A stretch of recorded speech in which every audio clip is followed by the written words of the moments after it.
Bem-vindos, estamos aqui no Instituto Pedro Leão, com o Dr. Pedro, endocrinologista, que está sempre acompanhando todos os seus pacientes. Muito obrigada pela oportunidade. Meu nome é Jaqueline, eu sou do Espaço Clínico Psicoarte. Estamos na campanha do Janeiro Branco, que é o mês de conscientização da saúde mental. E hoje vamos falar com um especialista endócrino que trata aí as pessoas de forma completa no seu diferencial de atendimento. Vamos falar sobre o tema de estresse, como que esse estresse ele invalida e ele corrompe a saúde como um todo, não só mental, mas também do corpo. E a maior ameaça é o hormônio do estresse, o cortisol. Quais são os efeitos junto ao seu corpo e sua saúde no global, nesse sentido do dia a dia? Bem-vindo, doutor Pedro, seja bem-vindo a esse podcast educativo, que devemos repassar em muitos conhecimentos. Por favor, se apresente, qual seria a sua especialidade, o que você trabalha nesse momento atual, junto ao Instituto Pedro Leão.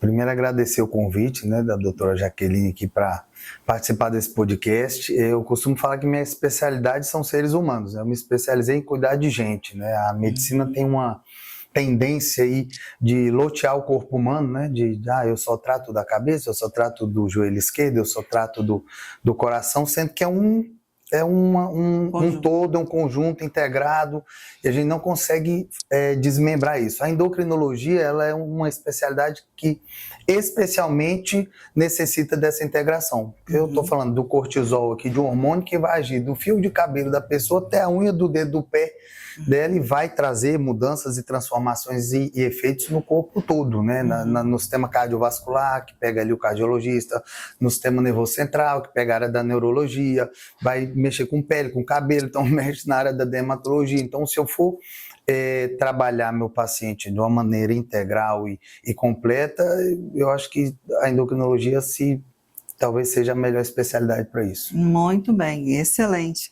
E aí nós temos essa integração, como o Dr. Pedro falou, emoção, corpo e hormônio, Como de fato avaliar, e aí eu já vou para a primeira pergunta, porque essa é a minha curiosidade aqui do momento. Beleza. Qual que é o efeito do cortisol junto ao estresse, junto ao corpo, Como que esse paciente chega aqui, o que você observa nos polos, assim, tanto o positivo como o negativo. Perfeito. O cortisol é uma substância fundamental para o bom funcionamento do nosso organismo, Ele está no nosso corpo, no nosso sangue, não é à toa, Nosso Criador, sabiamente colocou uma substância que é capaz de regular vários sistemas e que faz com que a gente sobreviva e responda da melhor maneira possível às situações de estresse.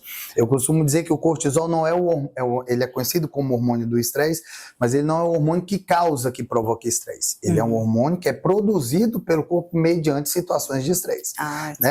Antigamente o nosso estresse era fugir do leão, era combater o invasor, era ir com fome lá para matar um bicho maior do que a gente para comer e levar comida para a família. Então, assim, era um estresse muito pontual e programado. Então, esse é o estresse agudo? Exatamente, o estresse agudo, e de curta duração. A nossa vida moderna fez com que a gente tivesse que matar um leão todo dia e às vezes o dia inteiro. Então, esse cortisol que deveria ser pontualmente produzido ali, agudamente produzido para você se livrar de uma situação ou outra e resolver aquele problema, ele passa a ser produzido em maior quantidade por maior tempo.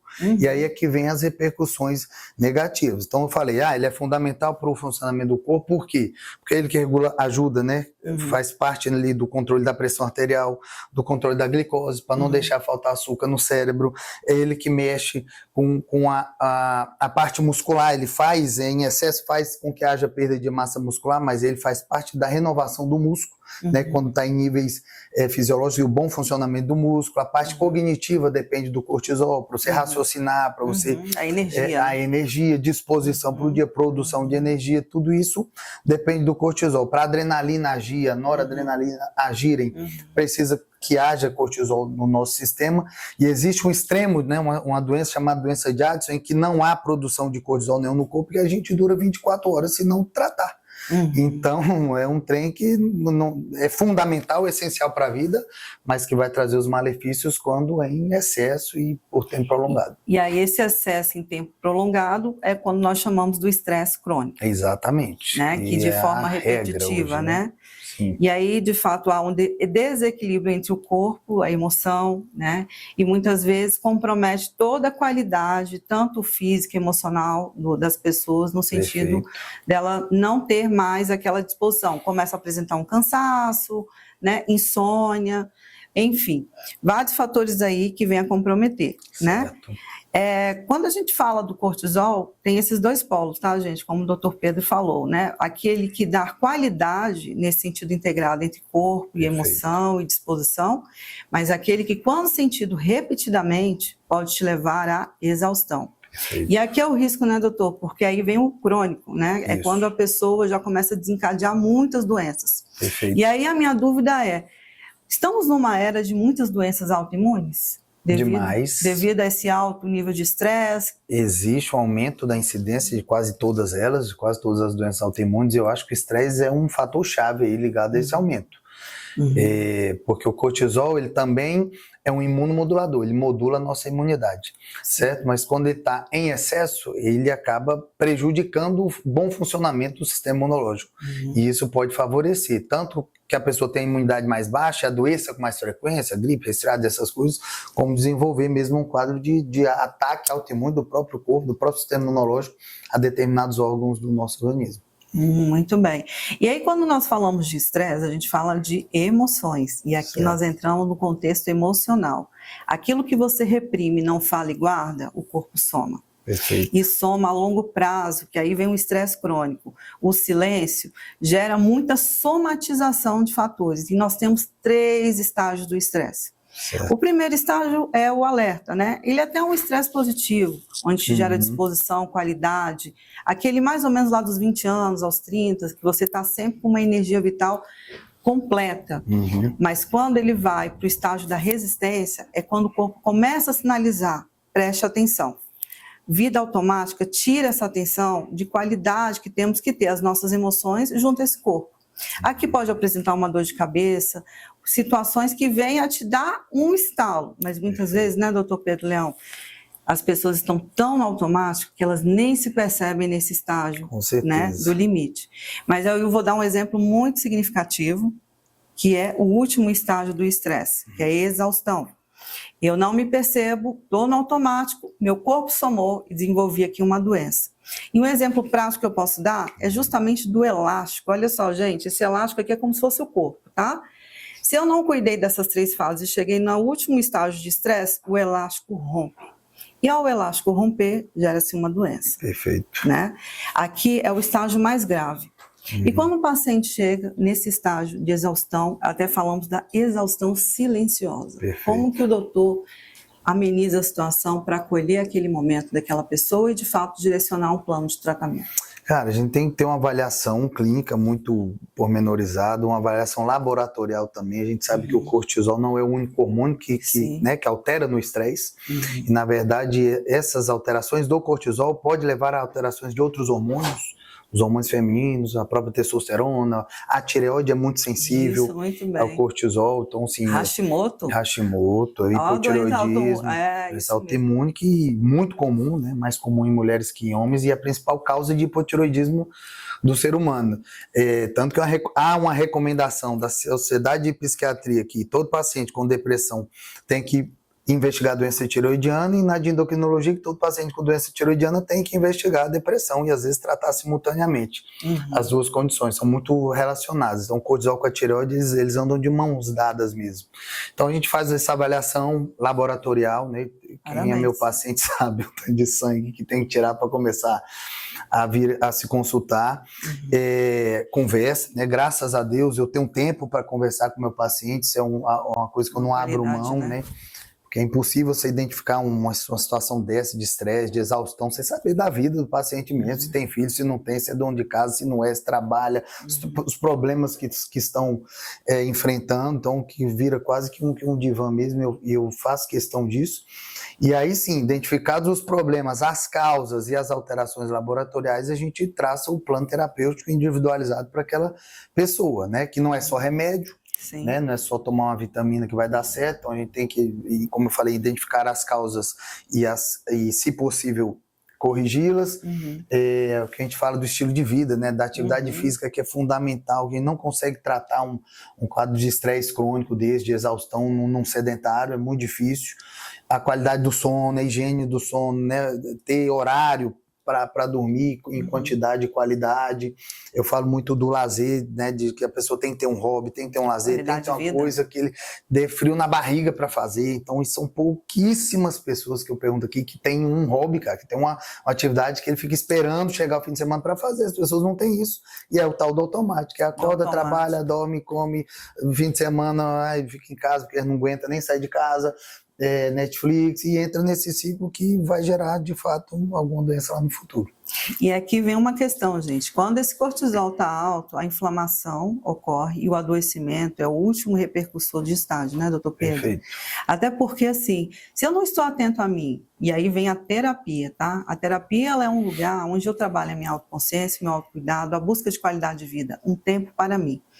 Junto com a medicina é onde nós agregamos, porque Perfeito. Corpo e mente estão integrados, não tem como a gente separar e trabalhar diferente. Os repercussores aí da vida moderna, temos o estresse, mas também não podemos deixar de falar da ansiedade. Sim. Né? E aqui são sinalizadores que algo não vai bem. Atualmente está muito presente, depois de muitas pesquisas, o síndrome de burnout. Quando eu vou ao meu nível de exaustão máximo e eu não me percebi. Eu falo isso porque eu tive na época da pandemia, síndrome de burnout, 50 pacientes online, e para mim foi assim, vou correr, né? Porque eu estou começando a ter síndrome do pânico. Sim. Então, o andar, muitas vezes eu estava de frente com uma tela, eu dava um tempo para o paciente, falava, só um minutinho. Ali eu percebi, cheguei no meu limite. Né? Você vê que até a gente que é da área da saúde também, a gente sofre interferência devido ao nível de responsabilidade. Talvez até mais. Muito mais. E aí, o que repercute aqui muitas vezes, gente, o equilíbrio. Quando o Dr. Pedro Leão falou sono, qualidade de vida, um hobby, uma atividade física, são reguladores, né, Dr. Pedro? Perfeito. Reguladores, assim, fisiologicamente, emocionalmente. Aqui são integradores para você não desenvolver no futuro uma doença que eu fui, assim, tive uma notícia, não foi justamente no ser humano, mas foi no meu cachorro, síndrome de Crohn. Caceta. A doença desenvolvida pelo estresse. Esse cortisol, quando alto, né, aumenta ali diversos fatores de inflamações no corpo. Sim. Mas falando aqui, vamos falar um pouco das mulheres, doutor Pedro, que andam adoecendo, né? A sobrecarga, os múltiplos papéis das mulheres atualmente, a mente que não desliga, né? O cérebro feminino, ele já acorda pensando em diversas tarefas ao fazer ao longo do seu dia. Certo. Se não busca qualidade, interfere nesse contexto. Certo. E muitas vezes essa indisposição, essa irritabilidade, essa falta de qualidade de sono vem depois dos 40 anos. Perfeito. Bem-vinda à menopausa. É o climatério, não é pelo assim menos, o climatério e tudo mais. E aqui, quando chega uma mulher, uma paciente, desculpa, que fala, doutor Pedro Leão, estou muito irritada, meu sono não está bom, né? Minha qualidade de libido caiu bastante, isso interfere na qualidade de relação conjugal. Além de indisposição física mesmo, já acorda cansada, parece que não dormiu nada, ou até se tiver um sono de qualidade, infelizmente está indisposta. Como orientar esse caso, como investigar e qual o seu plano de tratamento nesse momento? Cara, pois é o que eu falo, vocês inventaram um trem que eu não sei se foi uma boa ideia, sabe?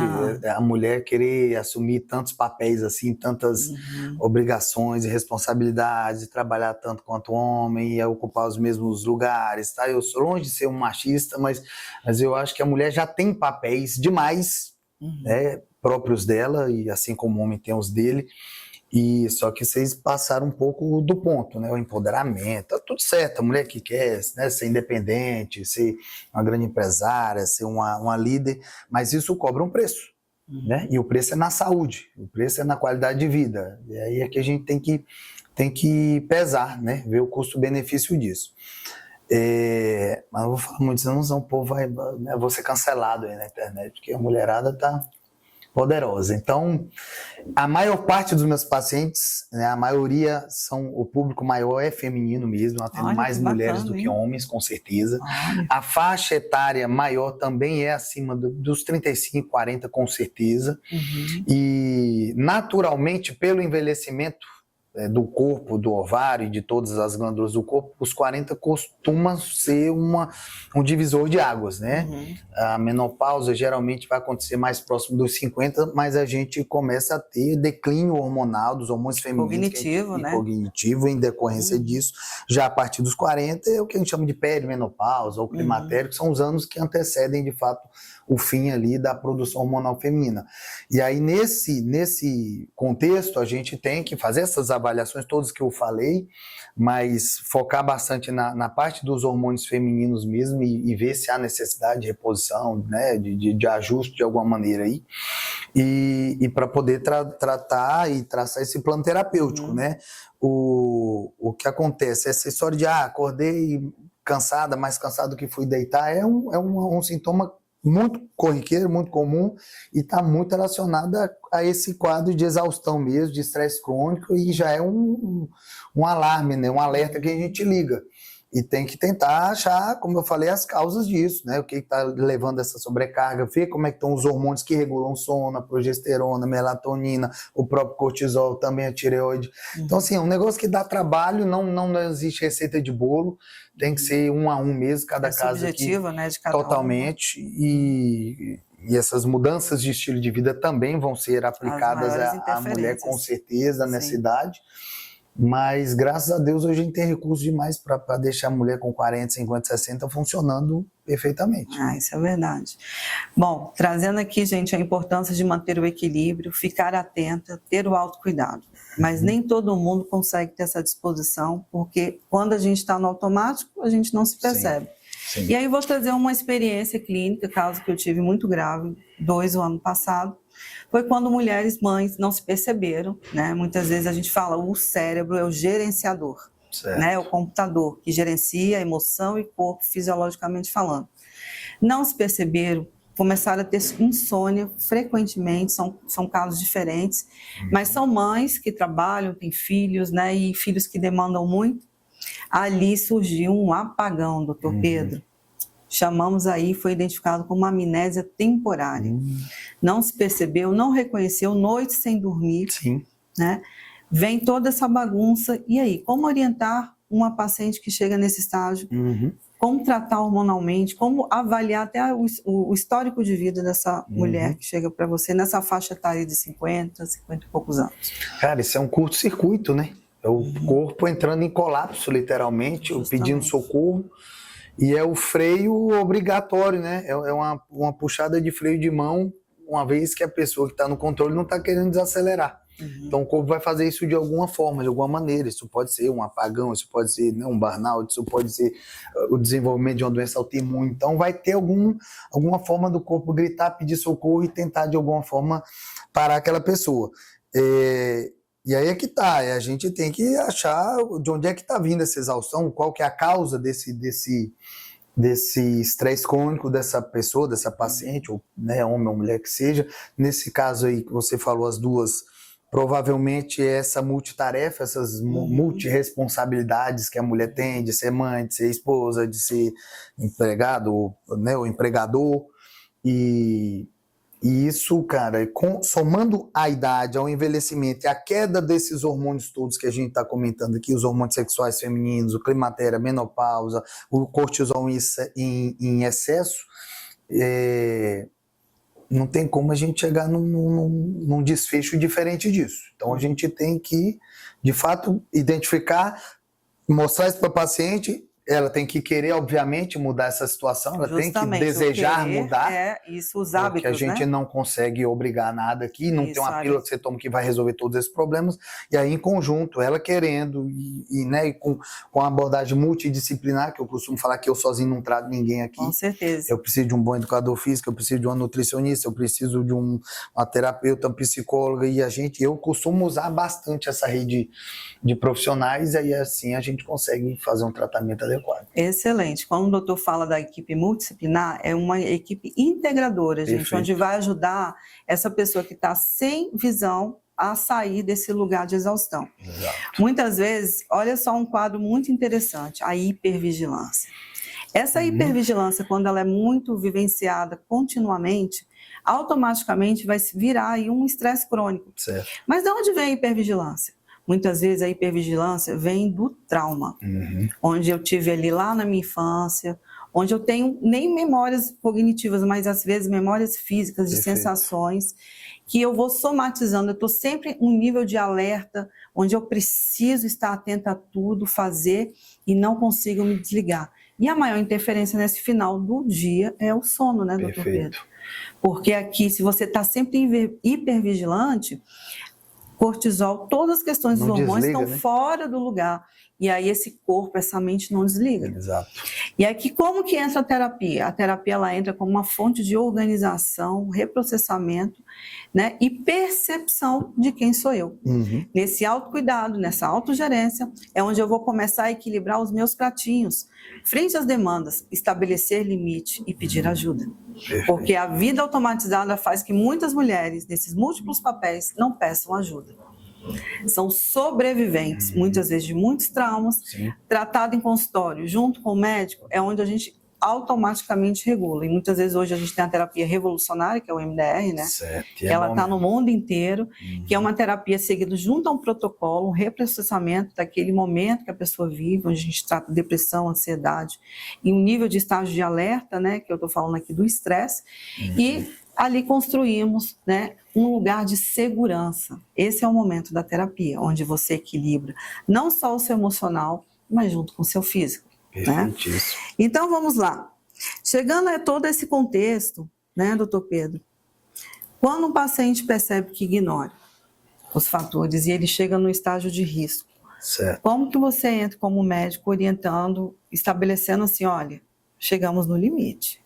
Como que é a sua abordagem nessa hora? Cara, o paciente tem que ser acolhido, né? Eu tenho que ter tempo para ouvir, eu tenho que ter tempo para conversar, para expor quais são os riscos que ela tem de continuar, caso continue nessa hipervigilância ou nesse estado de estresse crônico aí, mostrar, né, os caminhos possíveis para corrigir isso. E igual eu falei, eu sozinho não consigo tratar um caso desse, a gente tem que encaminhar para outros profissionais, mas eu acho que parte muito do ouvir mesmo, do acolher, de ter empatia, e o paciente se sentindo acolhido, a gente já ganhou aí 90% da batalha, né? E a gente tem que criar esse vínculo, né, de médico-paciente, mas de amizade também, ele tem que se sentir pertencido, exatamente. Aí, meu amigo, o céu é o limite. Dificilmente vai dar errado esse tipo de acompanhamento. Então, uma coisa interessante, que é muito presente, não só na sua visão humanizada como médico, parabéns, tá? Tá certo. Mas a terapia tem que ter essa escuta, esse acolhimento, assim, como prioridade. Porque ninguém chega num lugar porque quer. Chega porque foi automático, porque me senti só e não tive com quem compartilhar. E muitas vezes, quando chega num estágio onde um médico, um profissional da área da saúde, né, até mesmo o educador físico, né, que está ali participando da vida ativa daquele conjunto de fatores, é onde traz o que? Segurança. E aí sim, todo esse contexto muda. Então é muito significativo até para a gente, assim, na área da saúde, quando começa a ver a evolução dos pacientes, né? Com certeza. Eles chegam de uma forma muito, assim, desesperadora. Sim. Parece que eu estou sem norte e de repente eles começam a recuperar a própria identidade. É como se fosse assim, eu estava entrando numa crise existencial e agora eu acordei. Eu reconheço quem eu sou e o que eu preciso. E aí uma batalha que é importante, que é muito comum entre nós da área da saúde, é fazer esse paciente reconhecer a importância do papel dele desse autocuidado diário, né? Que é manter o equilíbrio, não só junto a um tratamento hormonal, medicamentoso, uma assistência médica. Sim. A terapia semanal, porque ela traz essa questão de trazer mais funcionalidade, segurança e autoconsciência. A terapia é uma conversa com a sua consciência e realinhamento daquilo que está fora do lugar. E a atividade física, né, é o regulador e disposição com a baixa de todo esse estresse, que pode sair do agudo, que é um estresse pontual, né, muitas vezes manter esse agudo, que é só pontual, e não ir para o crônico. E nessa hora, como que o doutor Pedro orienta para fazer uma atividade física? Pois é, não é fácil, né? Não é fácil. Porque junta assim, eu não me identifico, sim, não gosto, é chato. Não gosto, é chato, é repetitivo. Tem que assim, eu graças a Deus, meus pacientes chegam mais selecionados para mim, né? Pelo tipo de público, tipo de paciente, quem indica o paciente para cá, ele já vem querendo mudar. Olha, certo? E já chega sabendo que eu sou um defensor da atividade física, que eu sou aficionado, quase um viciado em exercício. E para isso a rede social, inclusive, é muito importante. As pessoas olham, comentam, eu chego aqui, nossa, eu queria ter essa disposição para treinar essa hora, todo dia, e jogar bola, e fazer tudo que você faz. Então a gente acaba virando exemplo. Então a primeira coisa é eu fazer o que eu vou mandar ele fazer. Eu tenho que estar fazendo antes, né? Essa é a referência. Essa é a referência. Dar condições físicas para a pessoa conseguir fazer atividade física. Por exemplo, a pessoa está num nível de estresse lascado desse, cortisol desregulado, tireoide pifando, testosterona baixa. Se eu mandar esse cara para academia, ele vai durar uma semana lá, não vai pisar nunca mais na academia. Ele já tem um cansaço ali instalado. Exatamente, não tem a gasolina mesmo, não tem um combustível para poder fazer o exercício, vai me largar também, não volta nunca mais aqui e vai ficar por isso mesmo. Então eu tenho que melhorar muitas vezes a saúde dele junto desse processo, né? Às vezes antes, trabalhar, preparar o corpo para atividade física, não é todo o corpo que é preparado para isso. E se ele é uma pessoa sedentária 100%, começar aos poucos e gradativamente. Eu acho que todo exercício físico é positivo. A pessoa, se ela achar uma atividade que ela goste de fazer, facilita muito esse processo. Ela gosta de dançar, então vamos fazer aula de dança 3 vezes na semana.